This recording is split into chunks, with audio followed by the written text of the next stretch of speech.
Thomas and the Foal.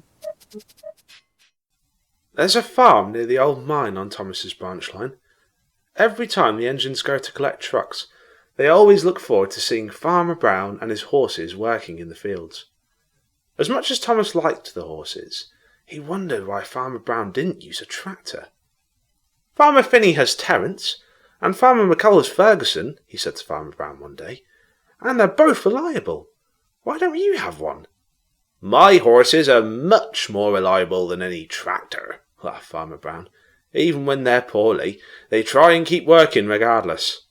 But as well as that, my land lies on top of the old mine shafts. The weight of a tractor running over them could cause an accident." Thomas understood that all too well. The next morning, Thomas was sent to collect empty trucks from the mine. It had rained heavily during the night, and the rails were still damp and slippery. "The river has burst its banks," the station master told the driver. "Be careful down at the mines.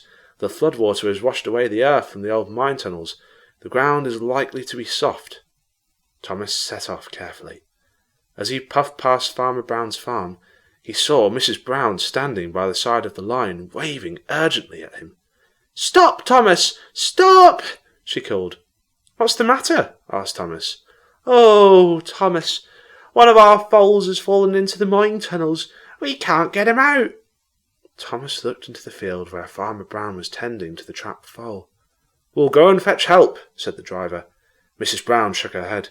"There's no time to waste. We need help now. Can you try pulling him out, Thomas?"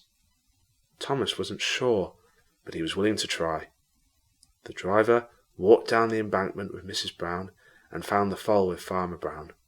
He was up to his neck in muddy water and sinking further down into the shaft. Farmer Brown put a head collar on the foal and attached a long rope to each side. The driver took the ropes up the embankment to Thomas and tied each to one of Thomas's front buffers. "You'll need to pull hard," said the driver, "but remember to be careful and gentle. We don't want him injured." Thomas was nervous, but determined to help as best he could. Farmer Brown made sure everything was ready, and then he called to Thomas, "Okay, start pulling!" Thomas started to reverse backwards, slowly and steadily, pulling hard. The fireman sanded the rails to give him a better grip, and, with a good effort, he took up the slack on the ropes. They began to tighten and strain. "Slowly, Thomas, slowly," encouraged the driver. "You're doing well. Keep going!" Farmer Brown and his wife watched anxiously as the foal began to lift slowly out of the muddy water. "He's coming free, Thomas!" cheered Farmer Brown. "Keep it up!" Thomas kept reversing and pulling hard. "Slow and steady, slow and steady," he chuffed to himself. Bit by bit the foal began to rise further out, and Farmer Brown did what he could to help ease him back to safety. Then, with a last big effort from Thomas, the foal was free and walking on solid ground again. He was very muddy, but thankfully he wasn't hurt.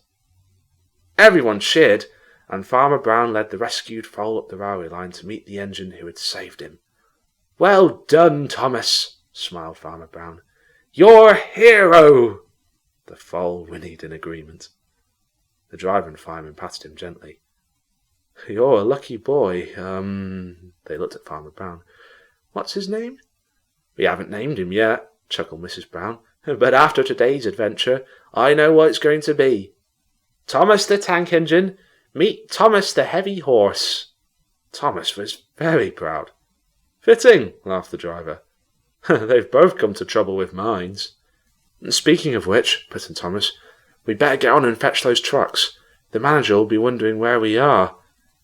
They whistled goodbye to Farmer Brown, his wife, and the foal, and set off cheerfully for the mine.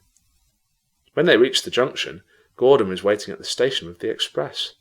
"Huh!" he scoffed loudly. "You're late today, little Thomas. I bet you wish you were as fast as me, don't you?" Thomas just smiled cheekily. "Not at all, Gordon.